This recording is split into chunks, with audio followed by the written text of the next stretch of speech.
विद्यार्थी मित्रांनो, आज आपण झाडांच्या मनात जाऊ या कवितेचा स्वाध्याय म्हणजेच कृती अभ्यासूया. प्रश्न 1. योग्य पर्याय निवडून वाक्य पूर्ण करा. 1. पोपटी स्पंदनासाठी म्हणजे पोपटी पानात जाण्यासाठी, उत्साहाने सळसळण्यासाठी, पानांचे विचार घेण्यासाठी. उत्तर: पोपटी स्पंदनासाठी म्हणजे उत्साहाने सळसळण्यासाठी. 2. जन्माला अत्तर घालत म्हणजे दुसऱ्याला आनंद देत, दुसऱ्याला उत्साही करत, स्वसमर्पणातून दुसऱ्याला आनंद देत. उत्तर: जन्माला अत्तर घालत म्हणजे स्वसमर्पणातून दुसऱ्याला आनंद देत. 3. तो फाया कानी ठेवू म्हणजे सुगंधी वृत्ती जोपासू, अत्तराचा स्प्रे मारू, कानात अत्तर ठेवू. उत्तर: तो फाया कानी ठेवू म्हणजे सुगंधी वृत्ती जोपासू. 4. बिरबिरणारे तोरण दाराला आणून लावू म्हणजे दारांना तोरणाने सजवू, दाराला हलते झुलते तोरण लावू, निसर्गाच्या संगतीत स्वतःचे जीवन आनंदी करू. उत्तर: बिरबिरणारे तोरण दाराला आणून लावू म्हणजे निसर्गाच्या संगतीत स्वतःचे जीवन आनंदी करू. 5. मी झाड होऊन तेथे पसरीन आपुले बाहू म्हणजे निसर्गाचाच एक घटक होऊन सर्वांना भेटेन, झाड होऊन फांद्या पसरीन, झाड होऊन सावली देईन. उत्तर: मी झाड होऊन तेथे पसरीन आपुले बाहू म्हणजे निसर्गाचाच एक घटक होऊन सर्वांना भेटेन. खालील कृतीतून सूचित होणारा अर्थ कवितेच्या आधारे लिहा. निसर्गातील घटकांच्या सोबतीने केलेली कृती. सूचित होणारा अर्थ. 1. कोकिळ होऊनी गाऊ. नवचैतन्याच्या स्वागताला सज्ज होऊया. 2. गाण्यात ऋतूच्या आपण चल खळाळून रे वाहू. विविध ऋतूंच्या आनंद सोहळ्यात आपण भान हरपून सामील होऊया. प्रश्न 2. खालील काव्य पंक्तींचा तुम्हाला समजलेला अर्थ स्पष्ट करा. 1. झाडांच्या मनात जाऊ, पानांचे विचार होऊ. उत्तर: कवी नलेश पाटील यांनी लिहिलेली झाडांच्या मनात जाऊ ही कविता त्यांच्या हिरवं भान या काव्यसंग्रहातून घेतली आहे. या कवितेत कवी निसर्गाचा भरभरून आस्वाद घेता घेता निसर्गाशीच एकरूप होऊन जाण्याचे आवाहन करतात. निसर्गाचाच एक भाग बनून या विश्वाला सौंदर्याची अनुभूती देण्याची इच्छा कवी या कवितेत व्यक्त करतात. झाडांचे झाडपण अनुभवण्यासाठी, झाडाशी समरस होण्यासाठी कवी झाडांच्या मनात प्रवेश करू पाहतात. पानांप्रमाणे सतत उत्साहाने सळसळत राहण्यासाठी कवी झाडावरल्या पानांचे विचार आत्मसात करायला सांगतात. येथे निसर्गाच्या संगतीत राहून त्याच्याशी एकरूप होण्याचा विचार मांडला आहे. 2. हातात ऊन डुचमळतेनी सूर्य लागतो पोहू. उत्तर: कवी नलेश पाटील यांनी लिहिलेली झाडांच्या मनात जाऊ ही कविता त्यांच्या हिरवं भान या काव्यसंग्रहातून घेतली आहे. या कवितेत कवी निसर्गाचा भरभरून आस्वाद घेता घेता निसर्गाशीच एकरूप होऊन जाण्याचे आवाहन करतात. निसर्गाचाच एक भाग बनून या विश्वाला सौंदर्याची अनुभूती देण्याची इच्छा कवी या कवितेत व्यक्त करतात.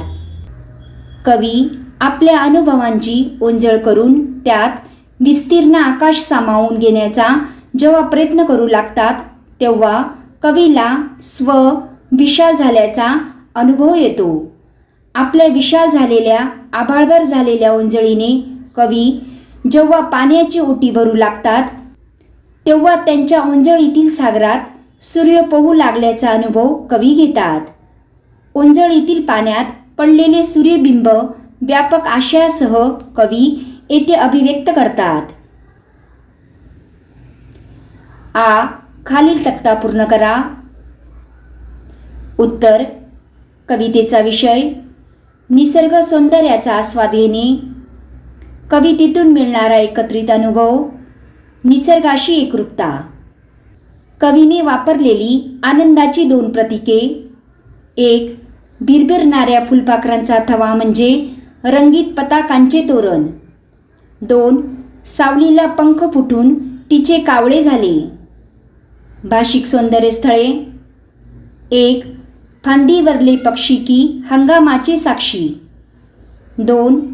उधाण आनंदाचे की देवाघरची गाणी. कवितेतून मिळणारा संदेश. निसर्गातील बहरलेल्या सौंदर्याचा खुल्या मनाने आनंद लुटणे व आपणच निसर्गाचा घटक होऊन निसर्गाशी एकरूप होणे. प्रश्न 3. काव्यसौंदर्य. अ. पोपटी स्पंदनासाठी कोकिळ होऊनी गाऊ या काव्यपंक्तीतील अर्थसौंदर्य स्पष्ट करा. उत्तर. कवी नलेश पाटील यांनी लिहिलेली झाडांच्या मनात जाऊ ही कविता त्यांच्या हिरवं भान या काव्यसंग्रहातून घेतली आहे. या कवितेत कवी निसर्गाचा भरभरून आस्वाद घेता घेता निसर्गाशीच एकरूप होऊन जाण्याचे आवाहन करतात. निसर्गाचाच एक भाग बनून या विश्वाला सौंदर्याची अनुभूती देण्याची इच्छा कवी या कवितेत व्यक्त करतात. कवीला झाडांच्या मनात प्रवेश करून त्यांच्याशी एकरूप होण्याची इच्छा आहे. त्यांना पानांसारखा सळसळता उत्साह आत्मसात करायचा आहे. म्हणून पानांचे चैतन्यमय विचार आपण घेऊ असे ते सांगतात. नुकत्याच फुटलेल्या कोवळ्या पोपटी पालवीच्या स्पंदनांसाठी म्हणजेच तिच्या स्वागतासाठी आपण कोकिळ होऊन आनंदाने गाणे गाऊ असे कवी येथे म्हणतात. पोपटी पालवी म्हणजे नवचैतन्य. निसर्गाचा हा चैतन्यमय सोहळा आनंदाने अनुभवण्यासाठी आपण सज्ज होऊया असे कवी यातून सांगू पाहत आहेत. आ. ऊन आणि सावली यांच्या प्रतीकातून सूचित होणारे आशय सौंदर्य कवितेच्या आधारे लिहा. उत्तर. कवी नलेश पाटील यांनी लिहिलेली झाडांच्या मनात जाऊ ही कविता त्यांच्या हिरवं भान या काव्यसंग्रहातून घेतली आहे. या कवितेत कवी निसर्गाचा भरभरून आस्वाद घेता घेता निसर्गाशीच एकरूप होऊन जाण्याचे आवाहन करतात. निसर्गाचाच एक भाग बनून या विश्वाला सौंदर्याची अनुभूती देण्याची इच्छा कवी या कवितेत व्यक्त करतात.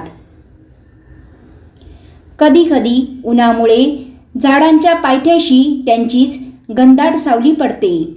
कवीला ती जणू उन्हावर काढलेली नक्षीच वाटते. सूर्य अस्ताकडे झुकू लागल्यावर हळूहळू ती काळीभोर नक्षी विरू लागते. त्या विरणाऱ्या सावलीलाच जणू पंख फुटतात आणि तीच काऊ होऊन उडून जाते. अशी सुंदर कल्पना कवी येथे करतात.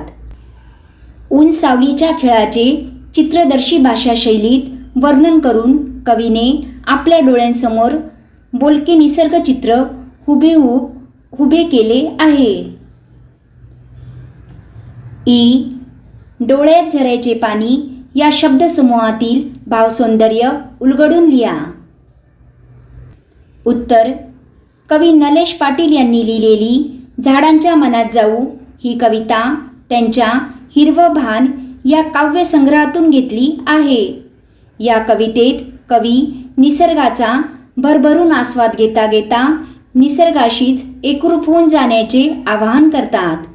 निसर्गाचाच एक भाग बनून या विश्वाला सौंदर्याची अनुभूती देण्याची इच्छा कवी या कवितेत व्यक्त करतात. भोवतालचे निसर्ग सौंदर्य अनुभवताना ही आचाट करणी कोणाची बरे हा विचार कवी मनाला स्पर्श करतो. तेथे कवीला निखळ आनंद व प्रसन्नतेचा प्रत्यय येतो व त्यांच्या डोळ्यातून आनंदाचे झरे वाहू लागतात. निसर्गाची आघात करणी पाहून कवीच्या डोळ्यातून झऱ्याप्रमाणे निर्मळ भावना आनंदाश्रून वाटे व्हायला लागतात. त्यालाच कवी डोळ्यात झऱ्याचे पाणी म्हणत आहेत. प्रश्न 4 अभिव्यक्ती तुम्ही झाडांच्या मनात शिरला आहात अशी कल्पना करून ते कल्पनाचित्र शब्दबद्ध करा. उत्तर नमस्कार, मी झाड, निसर्गाचा एक अविभाज्य घटक. मी विविध ऋतूत आनंदाची गाणी गात राहतो. पानझड ओसरल्यावर मी नव्या कोवळ्या पालव्यांनी मोहरून जातो. माझ्या फांद्यांवर विविध पक्षी विसावतात. पायथ्या लगतच्या सावलीत दमला भागला वाटसरू विश्रांती घेतो. पक्ष्यांच्या किलबिलाटामुळे, पारावर खेळणाऱ्या लहानग्यांच्या कलकलाटामुळे, रंगणाऱ्या गप्पा टप्पांमुळे मलाही अंगात चैतन्य सळसळल्यासारखे वाटते. वरुण राजा माझा दोस्त, मैत्रीच्या प्रेमापोटी मी त्याला साथ घालतो आणि दरवर्षी तो माझ्या हाकेला ओ देत पृथ्वी तलावर येतो. पण सध्या मानवाने आमची तोड चालवली आहे. मी तोडणाऱ्याला प्रतिकार करत नाही, परंतु माझा हा मित्र मानवावर खूप चिडला आहे. त्यामुळे एकतर तो अवेळी बरसत आहे किंवा रुसून बसत आहे आणि त्याचा त्रास तुम्हाला भोगावा लागतो आहे. एक मनातलं सांगू का? जर आम्ही नष्ट झालो तर जैवविविधता संपुष्टात येईल. कालांतराने जीवसृष्टीही नाश पावेल. हे सर्व होऊ नये अशी माझी इच्छा आहे. म्हणून आमच्या बांधवांशी परिवारातील सदस्यासारखा प्रेमाचा संबंध बांधा. आमचे जतन, संवर्धन, संगोपन करा. तरच वरुण राजा वेळेवर व मुबलक प्रमाणात पडेल. पृथ्वी माता हिरवीगार होऊन जाईल आणि येथे सुख समृद्धी नांदेल. कळतंय ना? निसर्गातील घटक व मानवी जीवन यांचा परस्पर संबंध स्पष्ट करा. उत्तर मानवाचे निसर्गातील प्रत्येक घटकाशी असलेले नाते अत्यंत महत्त्वाचे आहे. झाडे, वेली, पशु, पक्षी, ऊन, पाऊस, झरे, नदी, नाले हे निसर्गातील सर्व घटक मानवासाठी उपयुक्त आहेत. त्यांच्या दर्शनाने मन ताजेतवाने प्रसन्न होते. जीवनात चैतन्य सळसळते व आनंद निर्माण होतो. झाडांमुळे मानवाला सावली, फळे, फुले व लाकूड मिळते. झाडांमुळे पाऊस वेळेवर व पुरेशा प्रमाणात पडतो. त्यामुळे भूजल पातळी वाढते, शेतीभाती पिकते. नदी, नाले दुथडी भरून वाहू लागतात. जलचर सुकावतात. मानव प्राणीही आनंदित होतात. पशु पक्ष्यांना पिण्यासाठी मुबलक पाणी उपलब्ध होते. अशा प्रकारे निसर्गातील घटक व मानवी जीवन यांचा परस्पर संबंध अत्यंत महत्त्वाचा आहे. प्रश्न 5 झाडांच्या मनात जाऊ या कवितेचे रसग्रहण करा. उत्तर आशय सौंदर्य. झाडांच्या मनात जाऊ ही कवी नलेश पाटील यांची कविता हिरवं भान या काव्यसंग्रहातून घेतली आहे. या कवितेत निसर्गाच्या चैतन्याचा अनुपम सोहळा उत्कट प्रतिमांमधून कवीने रंगवला आहे. काव्यसौंदर्य. झाडांच्या मनात शिरून त्यांना जाणून घ्यायचे व आपणच अंती एखादे झाड होऊन निर्जन रानात डोलायचे असा या कवितेचा प्रवास रसिकांना आनंददायी व समृद्ध करणारा ठरला आहे. वसंत ऋतूचे लोभसवाने दर्शन या चराचरातील वनश्रीत कसे झाले आहे याचे वर्णन कवीने अनेक प्रतीके व प्रतिमा यातून केले आहे. फुलपाखरांचा थवा म्हणजे बिरबिरणारे पताकांचे तोरण, डोळ्यात झऱ्याचे पाणी, देवाघरची गाणी, तुषारांचे रोप, सूर्य ओंजळीतल्या पाण्यात पोहणे, सावलीला पंख फुटून त्याचे झालेले काऊ अशा नितांत सुंदर प्रतिमा व प्रतीकातून कवितेचा आशय समृद्ध झाला आहे. ईश्वरा, मला झाड बनवून निर्जन रानात टाक ही कवीची अंतिम इच्छा खूपच भावपूर्ण व हृदयस्पर्शी आहे. भाषिक वैशिष्ट्ये. निसर्गचित्र रेखाटताना अम्लान शब्दकळेतून उमटलेला उत्कट भाव रसिकांना मोहून टाकणारा आहे. जणू आपणच निसर्गाच्या घटकात तादात्म्य पाहून निसर्ग डोळ्यात व हृदयात साठवतो आहोत अशी अनुभूती रसिक मनाला प्रत्ययास येते. कवीचे शब्द सामर्थ्य अनोख्या व उल्लसित प्रतिमातून प्रकट झाले आहे. ध्रुपद व अंतरा असलेली ही गीतरचना यमकप्रधान आहे. प्रत्येक कडव्यात अनोखी भावस्थिती वर्णिली आहे. प्रसाद व माधुर्य या काव्यगुणांनी मंडित झालेली ही गीतरचना मला हृदयस्थ भावली. पुढचा प्रश्न. शब्दसंपत्ती. दिलेल्या शब्दातील एका वेळी कोणतेही एक अक्षर बदलून नवीन अर्थपूर्ण शब्द तयार करा. नवीन शब्दातील पुन्हा एक अक्षर बदलून नवीन अर्थपूर्ण शब्द तयार करा. शेवटच्या टप्प्यापर्यंत कमीत कमी शब्दात पोचा. उदाहरणार्थ सुंदर गायाळ, सुंदर आदर, आदळ, आयाळ, गायाळ. एक डोंगर, आगर, आधार, अंधार, अंबर. दोन शारदा, वरदा, वरण, रावण, पुराण. तीन परात, घरात, उरात, उन्हात, कानात. चार आदर, सादर, पसार, पहार, पहाट. पाच साखर, पारख, खरड, डगर, नगर. विद्यार्थी मित्रांनो, आज आपण झाडांच्या मनात जाऊ या कवितेचा स्वाध्याय अभ्यासला. थँक्यू.